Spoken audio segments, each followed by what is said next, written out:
बच्चों, बहुत बहुत स्वागत है आप सभी का इस वीडियो में। आज हम डिस्कस करने वाले हैं अपना next chapter that is the cell structure and organisation. आज हम सेल स्ट्रक्चर और ऑर्गेनाइजेशन के बारे में डिस्कस करने वाले हैं।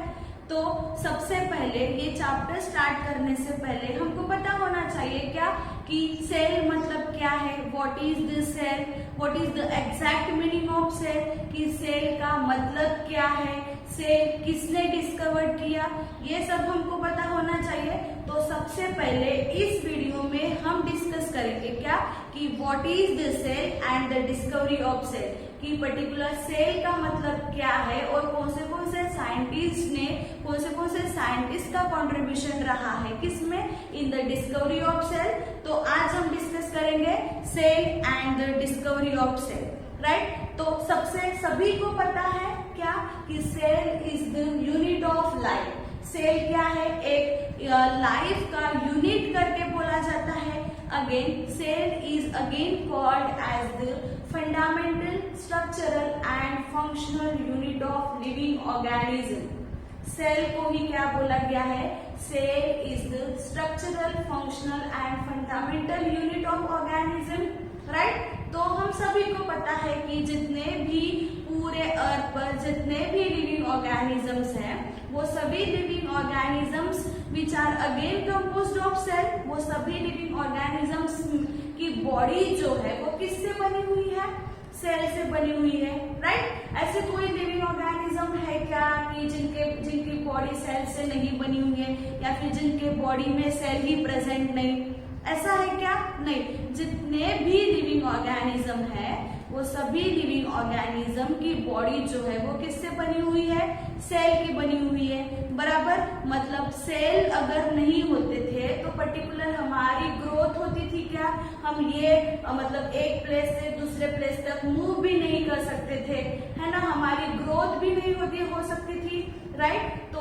इसीलिए पर्टिकुलरली सेल को क्या बोला गया है, cell is the fundamental structural and functional unit of living organism. Living organism का स्ट्रक्चरल, फंक्शनल और फंडामेंटल यूनिट है कौन, सेल। क्लियर, मतलब इतना तो क्लियर हो गया कि सेल क्या है ना।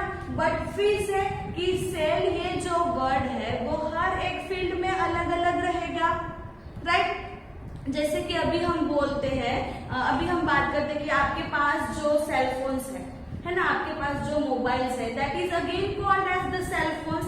वो मोबाइल को भी क्या बोला जाता है, सेल फोन्स बोला जाता है। बट अगर सेल की जो एग्जैक्ट डेफिनेशन है इन द बायो, कि बायो के सेंस में सेल को क्या बोला जाएगा, cell is the fundamental structural and functional unit of living organism. Clear है इतना?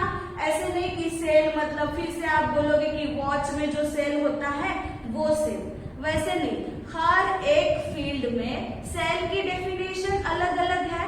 तो अगर हम बायो के सेंस में अगर बोलते हैं, बायो के फील्ड में, लाइफ साइंस में अगर हम सेल्स की बात करते हैं तो सेल्स क्या है, these are the functional, fundamental and structural unit of living organism.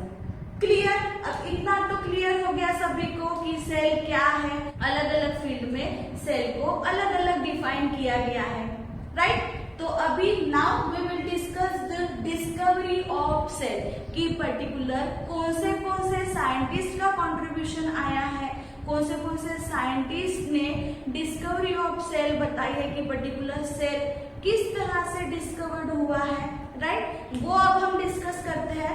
तो सबसे पहले scientist that is the Zacharias Janssen. Zacharias Janssen ये साइंटिस्ट ने सबसे पहले माइक्रोस्कोप डिस्कवर्ड किया। उन्होंने क्या डिस्कवर्ड किया है, सबसे पहले माइक्रोस्कोप डिस्कवर्ड किया। किसने, कौन से साइंटिस्ट ने किया है, that is the Zacharias Janssen. ये पर्टिकुलर साइंटिस्ट ने सबसे पहले क्या डिस्कवर किया है, माइक्रोस्कोप डिस्कवर किया। फिर से जेनसेन ने जो माइक्रोस्कोप डिस्कवर किया है, सेम वही माइक्रोस्कोप को फिर से मॉडिफाइड किया है गैलीलियो साइंटिस्ट ने। उन्होंने क्या किया है, जो जेनसेन ने जो माइक्रोस्कोप सबसे पहले डिस्कवर किया था वो ही माइक्रोस्कोप को फिर से मॉडिफाइड किया है, मतलब कुछ एक स्टेप आगे हो सकता है कि उसका जो रिसोल्यूशन पावर जो था वो उन्होंने बढ़ाया है ना। तो वो कुछ मॉडिफिकेशन किसने किया है, गैलीलियो साइंटिस्ट ने किया है। क्लियर। उसके बाद ये दो साइंटिस्ट हो गए, उसके बाद थर्ड आते हैं that is the Robert Hooke. कभी भी अगर लाइफ साइंस की बात करते हैं या फिर कभी भी बायोलॉजी अगर वर्ड आता है तो सबसे पहले कौन से साइंटिस्ट को याद किया जाता है, रॉबर्ट हुक को। तो उसके पीछे का रीजन क्या है कि रॉबर्ट हुक को सबसे पहले क्यों याद किया जाता है, क्योंकि सबसे पहले सेल का जो कंसेप्ट था वो किसने दिया है, रॉबर्ट हुक ने दिया है। Clear. In the year of 1665, कौन से ईयर में, 1665 ईयर में उन्होंने क्या किया है, पर्टिकुलर एक बुक लिखा, that book name is the Micrographia. कौन सा बुक है, कौन से ईयर में लिखा गया है, इन द 1665 ये ईयर में उन्होंने क्या किया है, माइक्रोग्राफिया ये बुक लिखा है। और फिर से ये ग्रुप में उन्होंने 16 ऑब्जर्वेशन बताए हैं। कितने ऑब्जर्वेशन, 16 ऑब्जर्वेशन उन्होंने बताए है ना। तो 16 ऑब्जर्वेशन में से एक जो उनका ऑब्जर्वेशन था वो कौन सा था कि पर्टिकुलर रॉबर्ट हुक ने क्या बताया है, कैसे बताया है कि उन्होंने सेल किस तरह से डिस्कवर हुआ। तो उन्होंने सबसे पहले क्या किया है, माइक्रोस्कोप को भी फिर से डिस्कवर किया। उसी के साथ उन्होंने फिर से कुछ स्लाइसेस, वो पर्टिकुलर जो माइक्रोस्कोप था वो माइक्रोस्कोप में स्लाइसेस ऑफ कॉर्क वो उन्होंने क्या किए हैं, ऑब्जर्व किए हैं। क्या ऑब्जर्व किए, स्लाइसेस ऑफ कॉर्क। कॉर्क के कुछ जो स्लाइसेस जो थे वो उन्होंने माइक्रोस्कोप में ऑब्जर्व किए, राइट। वो माइक्रोस्कोप में ऑब्जर्व करने के बाद फिर से उन्होंने क्या बताया है कि पर्टिकुलर ये जो माइक्रोस्कोप में इनका जो स्ट्रक्चर है वो कैसे दिख रहा है, it is just like the honeycomb structure. Robert Hooke ने क्या किया है, सबसे पहले उन्होंने क्या किया है, माइक्रोग्राफी या ये बुक लिखी कौन से ईयर में, इन द 1665 में उन्होंने माइक्रोग्राफी या ये एक बुक लिखी और ये बुक में उन्होंने 16 ऑब्जर्वेशंस बताए हैं। वो 16 ऑब्जर्वेशन किससे रिलेटेड थे, that all are related to the cell. वो सभी किससे रिलेटेड थे, सेल से रिलेटेड थे, राइट। तो वो 16 ऑब्जर्वेशन में से ही एक ऑब्जर्वेशन कौन सा था, उन्होंने एक ऑब्जर्वेशन बताया है, एक्सप्लेन किया है। वो कौन सा था कि उन्होंने कॉर्क के स्लाइस जो है, कुछ कॉर्क के स्लाइस उन्होंने माइक्रोस्कोप में ऑब्जर्व किए, राइट। वो स्लाइस माइक्रोस्कोप में ऑब्जर्व करने के बाद फिर से उन्होंने क्या बताया है, the structure of the slice is just like the honeycomb, right. Honeycomb के हाउस जैसा उनका स्ट्रक्चर दिख रहा है, किसका, पर्टिकुलर वो कॉर्क के स्लाइस जैसा, स्लाइस का, राइट। वो कॉर्क के जो स्लाइस थे वो माइक्रोस्कोप में ऑब्जर्व करने के बाद उन्होंने बताया है कि ये स्लाइसेस का जो स्ट्रक्चर है वो हनीकॉम्ब जैसे दिख रहा है विथ नंबर ऑफ कंपार्टमेंट, है ना। मतलब हम बोल सकते हैं कि कुछ इस तरह से हनीकॉम्ब का स्ट्रक्चर कुछ इस तरह से होता है ना। तो कुछ इस तरह से उनका स्ट्रक्चर दिख रहा था, किसका, पर्टिकुलर कॉर्क के स्लाइसेस का, है ना। यही ऐसे स्ट्रक्चर को उन्होंने क्या बताया है कि this particular structure is just like honeycomb, right. फिर से यही स्ट्रक्चर को उन्होंने नाम दिया, क्या, सेल्स। इनको ही उन्होंने क्या नाम दिया, सेल्स नाम दिया। It means discovery of cell में सबसे फर्स्ट अगर किसी का कॉन्ट्रीब्यूशन है तो वो किसका है, रॉबर्ट हुक का, है ना। रॉबर्ट हुक ने ही क्या बताया है, सेल का कंसेप्ट बताया है by observing the slices of cork. Cork के स्लाइसेस माइक्रोस्कोप में ऑब्जर्व करने के बाद उन्होंने बताया है कि गैसेस का जो स्ट्रक्चर है वो हनीकॉम्ब जैसे दिख रहा है, which having the number of compartment, जिसके पास क्या है, बहुत सारे कंपार्टमेंट है। इसी स्ट्रक्चर को उन्होंने क्या नाम दिया, सेल्स करके नाम दिया। क्लियर। बट उसके बाद फिर क्या पता चला है कि उन्होंने जिसको सेल्स ये नाम दिया वो पर्टिकुलरली सेल्स नहीं थे, that all are the cell wall. वो क्या थे, सेल वॉल थे। क्लियर। उसके बाद रॉबर्ट हुक के बाद नेक्स्ट जो साइंटिस्ट है that is the Anton von Leeuwenhoek. Next scientist कौन सा है, that is the Anton von Leeuwenhoek. इन्होंने सबसे पहले लिविंग सेल को ऑब्जर्व भी किया और डिस्क्राइब भी किया। क्लियर। सबसे पहले अगर सेल का कंसेप्ट किसी ने दिया है तो रॉबर्ट हुक है, राइट। बट सबसे उसके बाद अगर लिविंग सेल को कोई से साइंटिस्ट ने डिस्क्राइब किया है, एक्सप्लेन किया है, then that scientist name is the Anton von Leeuwenhoek. कौन सा साइंटिस्ट है, एंटन वॉन लीवेनहुक। ये साइंटिस्ट ने सबसे पहले लिविंग सेल को ऑब्जर्व भी किया और डिस्क्राइब भी किया। क्लियर। उसके बाद नेक्स्ट है that is the Robert brown. ये जो पर्टिकुलर साइंटिस्ट है, ये साइंटिस्ट ने न्यूक्लियस का कंसेप्ट बताया है। इन्होंने न्यूक्लियस ऑब्जर्व किया है कहाँ पे, in the orchid sales.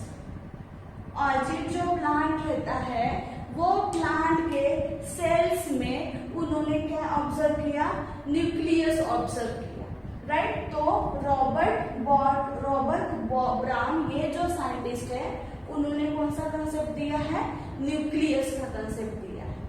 Clear. उसके बाद नेक्स्ट जो साइंटिस्ट है दैट इज द डुजार्डिन। ये पर्टिकुलर डुजार्डिन साइंटिस्ट, ये जो साइंटिस्ट है इन्होंने living semi fluid substance in the cell की पर्टिकुलर सेल में एक लिविंग सेमी फ्लूइड सब्सटेंस रहता है, ये वाला कंसेप्ट किसने दिया है, डुजार्डिन ने दिया है, राइट। ये पर्टिकुलर कंसेप्ट इन्होंने बताया है कि क्या, कि पर्टिकुलर कोई सेल में एक लिविंग सेमी फ्लूइड रहता है। क्लियर। और वही लिविंग सेमी फ्लूइड को उन्होंने नाम दिया क्या, सारकोड। उन्होंने क्या नाम दिया है उसको, सारकोड। सारकोड किसको बोला गया है, that is the living semi fluid. ये क्या है, living semi fluid substance, living semi fluid substance in the cell की पर्टिकुलर डुजार्डिन ये साइंटिस्ट ने पर्टिकुलर सेल में लिविंग सेमी फ्लूइड प्रेजेंट होता है ये कंसेप्ट बताया, और वही लिविंग सेमी फ्लूइड को ही उन्होंने क्या नाम दिया है, सारकोड नाम दिया। क्लियर। उसके बाद डुजार्डिन के बाद नेक्स्ट जो साइंटिस्ट आते हैं दैट इज द पुरकिंजर। ये पर्टिकुलर साइंटिस्ट ने डुजार्डिन ने जो सारकोड बोला गया था किसको, लिविंग सेमी फ्लूइड को, फिर से पुरकिंजर साइंटिस्ट ने उसी सारकोड को फिर से नाम दिया, कौन सा, एज ए प्रोटोप्लास्ट। सारकोड को ही उन्होंने फिर से, सारकोड पे फिर से उन्होंने स्टडी की। स्टडी करने के बाद फिर से उन्होंने बताया है कि sarcode is nothing but the protoplast. Sarcode क्या है, प्रोटोप्लास्ट है। क्लियर। इतना समझ में आया है। This is all about the discovery कि पर्टिकुलर कौन से साइंटिस्ट का कौन क्या क्या कॉन्ट्रीब्यूशन रहा वो, है ना। The discovery of cell starts from the scientist that is the Zacharias Janssen, जिन्होंने सबसे पहले क्या किया है, माइक्रोस्कोप डिस्कवर किया, राइट। फिर से यही से माइक्रोस्कोप को फिर से गैलीलियो साइंटिस्ट ने क्या किया है, मॉडिफाइड किया है, राइट। उसके बाद नेक्स्ट साइंटिस्ट आए कौन से, that is the Robert Hooke. Robert Hooke scientist ने इन द ईयर ऑफ 1665, कौन से ईयर में, इन द ईयर ऑफ 1665 उन्होंने माइक्रोग्राफिया ये बुक लिखा है। कौन सा बुक लिखा है, माइक्रोग्राफिया बुक। ये मोनोग्राफी या बुक में उन्होंने 16 ऑब्जर्वेशंस बताए। कितने? 60 ऑब्जर्वेशंस बताए। वो 16 ऑब्जर्वेशन में से उन्होंने एक ऑब्जर्वेशन को एक्सप्लेन किया। वो कौन सा है? That is the slices of cork. कौन सा ऑब्जर्वेशन था? स्लाइसेस ऑफ कॉर्क का, बराबर। मतलब वो पर्टिकुलर कॉर्क के जो स्लाइस थे वो उन्होंने कंपाउंड माइक्रोस्कोप में ऑब्जर्व किए। कहाँ पे?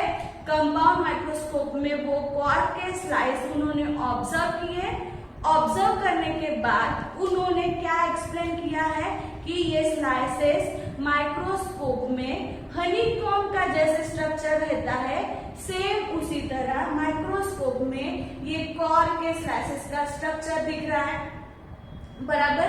पर्टिकुलरली मतलब उन्होंने क्या बताया है कि ये जो स्लाइसेस का जो स्ट्रक्चर है it is just like the honeycomb, right. Honeycomb जैसे है which having the number of compartment, जिसके पास नंबर ऑफ क्या है? कंपार्टमेंट है।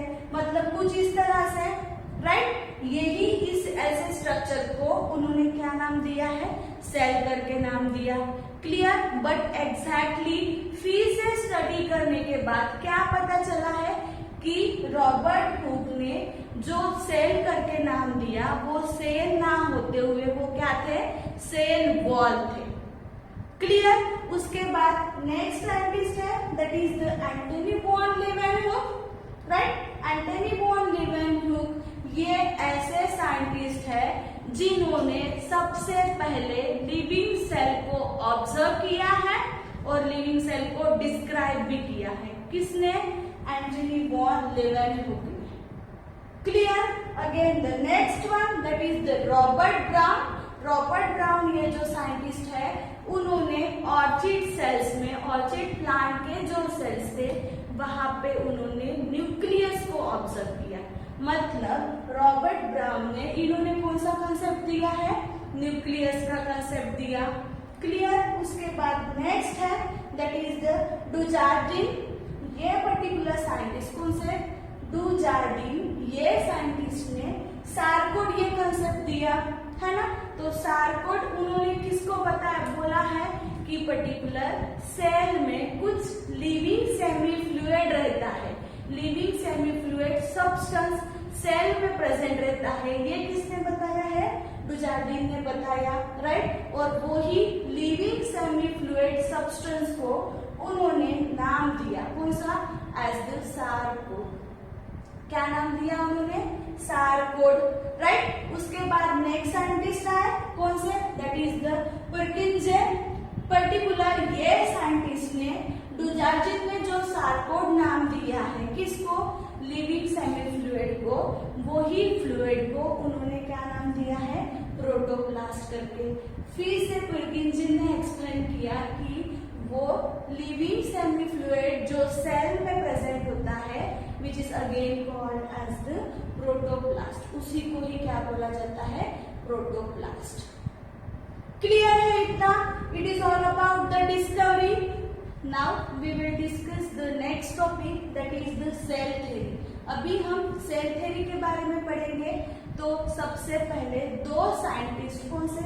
That is the Schleiden and Schwann. These two scientists formulated the cell theory.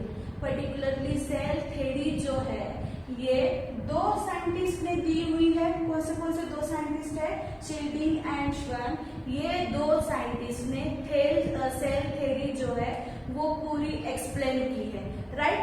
But cell theory में वो उन्होंने cell theory तो एक्सप्लेन की है, बट सेल कहाँ से प्रोड्यूस होते हैं, सेल कैसे प्रोड्यूस होते हैं, ये उन्होंने एक्सप्लेन नहीं किया। किसने?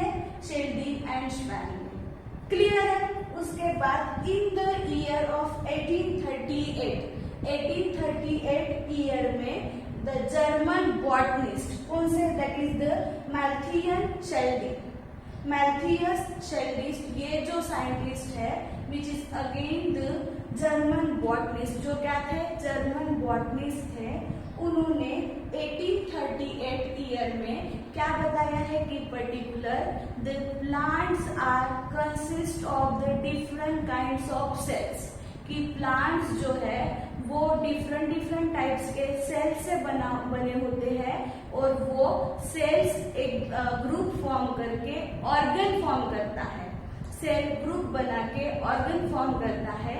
ये कंसेप्ट जर्मन बॉटनिस्ट शेल्डिन ने दिया हुआ है। क्लियर? कौन से ईयर में? इन द ईयर ऑफ 1838। 1838 में शेल्डिन ने क्या बताया है?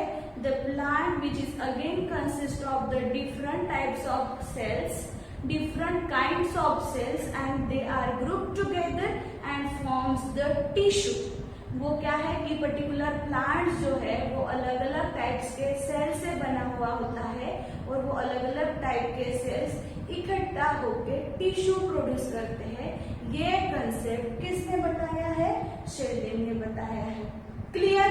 उसके बाद in the year of 1839 year में ही श्वान ने, दैट इज द थियोडर श्वान, विच is again the British zoologist. वो क्या है? ब्रिटिश जूलॉजिस्ट है। उन्होंने फिर से क्या बताया है? That he explained all types of the animal cells. जितने भी एनिमल सेल्स जो है वो सभी एनिमल सेल्स शॉन ने एक्सप्लेन किए हैं। क्लियर? फिर से उन्होंने एक हाइपोथेसिस भी दिया था। कौन सा हाइपोथेसिस है? That is bodies of animal and plant cells, कि जितने भी एनिमल और प्लांट बॉडीज जो है that all bodies are consist of the cells and the product of cells. ये जो कंसेप्ट है which is again given by the British zoologist that is the Schwann. Clear है? ये आपको नीट के लिए भी पूछा जा सकता है कि पर्टिकुलर वो सेंटेंस दिया जाएगा। कौन सा? Bodies of animal and plant consist of the cells and the product of cells. तो किससे बना हुए रहेंगे? जितने भी एनिमल्स और प्लांट के जो बॉडी है वो सभी बॉडी सेल्स और उसके प्रोडक्ट से बने हुए हैं। ये कंसेप्ट किसने दिया है? श्वान ने दिया है। आपको आ सकता है which is given by dash dash dash, फिर नंबर ऑफ साइंटिस्ट के नाम आएंगे, राइट? कुछ इस तरह से ये क्वेश्चन भी पूछा जा सकता है। क्लियर है? इन द सेल थ्योरी में सबसे ज्यादा 2 साइंटिस्ट का कंट्रीब्यूशन रहा है। कौन से? शेल्डिन एंड द श्वान, है ना? ये शेल्डिन जो है which is the German botanist and Schwann which is the British zoologist, जिन्होंने प्लांट और एनिमल के सेल की पूरी इंफॉर्मेशन एक्सप्लेन की है, डिस्क्राइब की है। क्लियर?